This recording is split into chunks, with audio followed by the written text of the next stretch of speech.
Okay, I'm going to launch Dreamweaver, and what I want to talk to you about a little bit is you might have a splash page here open up, or a little splash dialog with a welcome on it. Currently, I'm not showing that. I'm showing just that it opens up with the opportunity to create a new HTML document, a CSS document, and others. I wanted to talk to you a little bit today about the interface and what you'll be needing to create a new website. So I just wanted to talk to you a little bit about how to set up your workspace. I'm actually working on a Mac, so it shouldn't be that much different from mine. You'll see at the very top you have the Insert tab, which might be because I actually created a new interface. This is called the Alex. So I'm going to go ahead and put it on standard for a moment.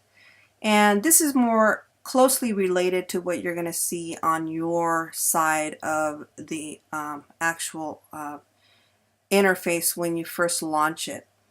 You'll see that I have a tab over here, several tabs actually: File, CSS Libraries, Insert, and CSS Designer.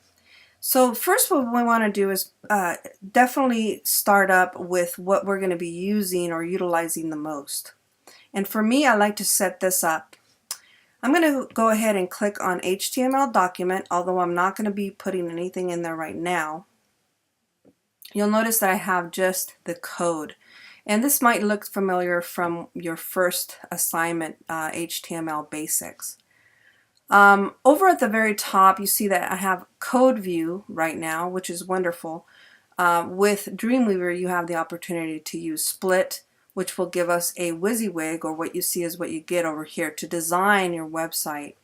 And we're actually looking in design view.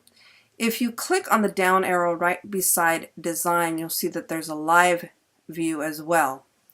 Now, right now you can't really tell what the difference is, but further on, as we move further into this course, you'll see the difference.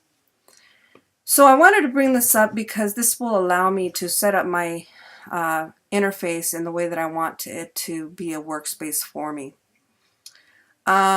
First and foremost, what I'm going to do is I'm going to go over here to Insert, and what I want to do is I want to click and drag on the Insert tab and pull that out. You'll see that now it's a floating menu bar here just with Insert.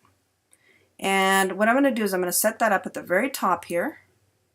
And this is closer related to how I used to work back when CSS5 or CS6 was being utilized. This always came at the top, and for me this has always been kind of a more elegant way to be able to see what the menus are and to quickly access them. So that's one of the major things. We want to definitely have the Insert kind of at an area where we're going to be utilizing that quite a bit.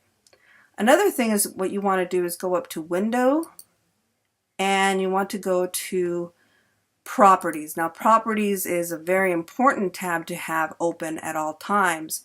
So what I'm going to do is I'm going to take that. Right now there's nothing showing there in Properties, but I'm going to click and drag on that and dock that at the very bottom. You might not be able to see this, but if you click and drag until a little blue line shows, then you release and it'll dock that for you. I also have the CSS Designer here, which I'm going to leave on the right hand side of my window here. Files is another thing to have open. So right now it kind of looks like what I want it to look like for the starting of our first assignment. Next, what you want to do is go over here to the right hand side corner, the upper right hand corner, and create a new workspace. So click on New Workspace, and you can name that. You can name that, you can say this is my 267 course workspace. You can give it your name of the Alex or whatever, and I already did that, but you can name it whatever you want and then save it. Say OK. Now if you click back and you go to Developer, you'll see that that comes up. But now you have the option of clicking on the 267 course workspace, and that'll bring us back to what we had before.